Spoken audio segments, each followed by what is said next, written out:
Balik ke sounding. Kita mau bahas tentang contoh-contoh toxic relationship ya. Ini yang terjadi di dalam hidup saya dan di cerita beberapa orang di hidup saya. Contoh paling gampang itu adalah kekerasan verbal.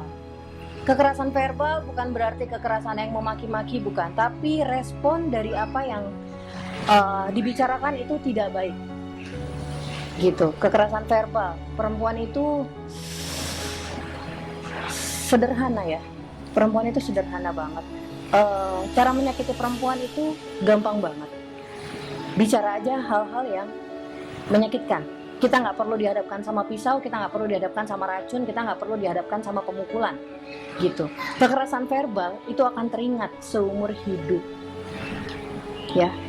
Baik itu terlontar langsung, atau baik itu tertulis di dalam pesan singkat, WhatsApp kah, Instagram kah, sama apa ya? Ya sama hal-hal seperti itulah. Kemudian pembenarannya kekerasan verbal itu biasanya dilakukan pasangan kita dengan alasan saya emosi. Ya, orang emosi bisa melakukan apa aja. Saya minta maaf dan kemudian kita dengan hati yang besar kita maafkan. Yang terjadi adalah kita memaafkan bukan karena kita menerima, tapi karena kita takut kehilangan. Gitu. Hati-hati sekali sama langkah yang kamu ambil. Yang kedua, membandingkan diri kita sama orang lain, membuat kita terlihat menjadi perempuan lain, atau hobinya mencari perempuan sesuai sama kriteria dia, yang jelas bukan kita. Gitu. Ini terjadi real di dalam hidup saya, di mana saya merasa saya ini nothing, saya ini tidak baik, saya tidak cantik, saya tidak menarik karena hal yang sudah pernah saya jelasin.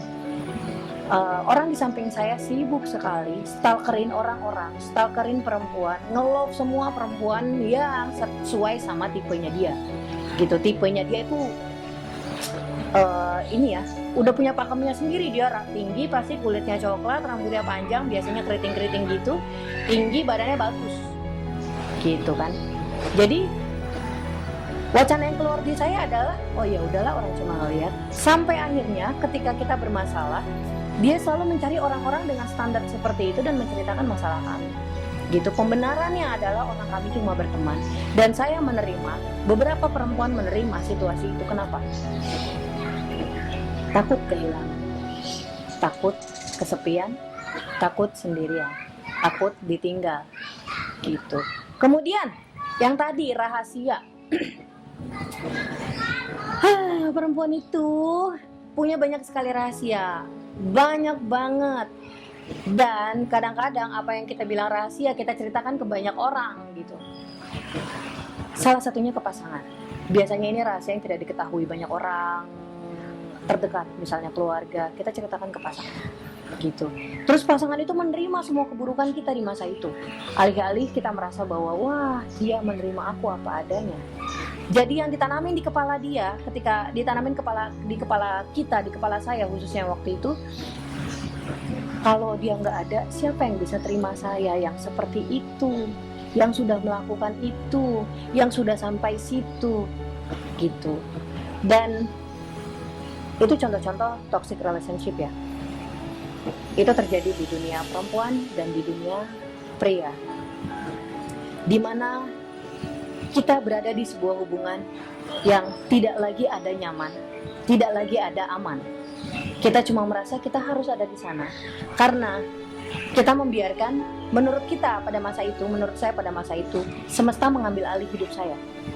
Nanti juga berubah sendiri, nanti juga dia berhenti, nanti mungkin setelah kita menikah dia akan berubah, nanti dan nanti dan nanti dan nanti. Intinya salah siapa? Jelas salah kamu.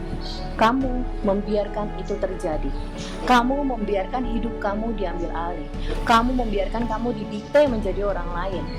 Kamu membiarkan diri kamu tidak bahagia. Ya, jadi penyebab dari toxic relationship itu bukan orang lain, bukan siapapun, bukan setan bahkan sekalipun, bukan, tapi diri kamu sendiri. kamu kurang sayang sama diri kamu sendiri sampai kamu membiarkan hal-hal itu terjadi di dalam hidup kamu. Setelah ini kita akan bahas mengenai bagaimana cara menghargai diri dan bagaimana keluar dari zona toxic relationship. Alright, terima kasih sudah duduk manis.